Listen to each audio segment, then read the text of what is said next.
Welcome back mga kalapatids dito sa Dongs Kilok.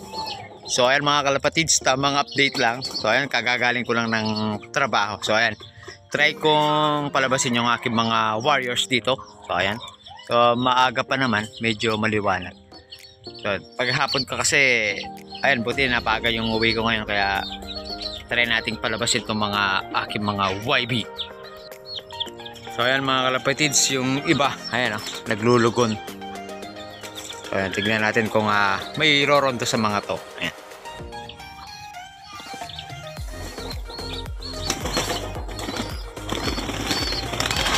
Na.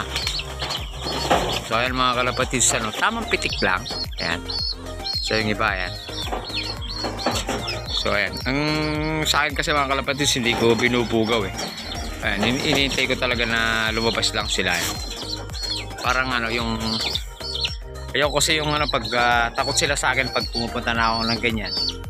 Para sakali, ayan, naligo pa sa ulan yung isa mga kalapatids. So, ayan. Kaya para pag nakikita nila tayo, hindi sila masyadong nilang.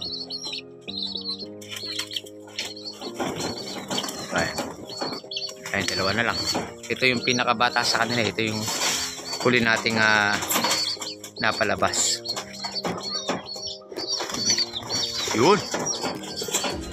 Sara muna natin mga kalapatids. Tapos check natin sa taas. So ayan mga kalapatids, mapagaspas na. Yun.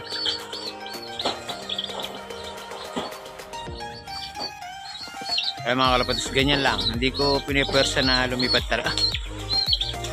Hindi ko pinipwersa talaga na lumipad. Ayoko muna bugawin para hindi masyadong ma-stress yung mga aking mga warriors. Ayan mga kalapatids, ganyan lang sila. Ayan. So ayan mga kalapatids, may sumubok na magronda.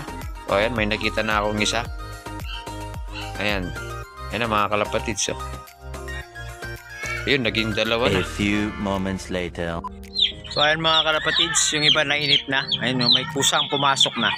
So ayan, oras na ng pagkain nila. So ayan, yung gamit ko, breeder mix. Habang naglulugon pa. So pag rumoronda na to, palit na ako ng flyer mix na yung gagamitin ko sa kanila. Bang! So ayan mga kalapatids, gutom na gutom. So ayan mga kalapatids, chibuga na. Ayan. So may pakain na sila dyan sa loob, tapos meron din niya sa labas. Ayan.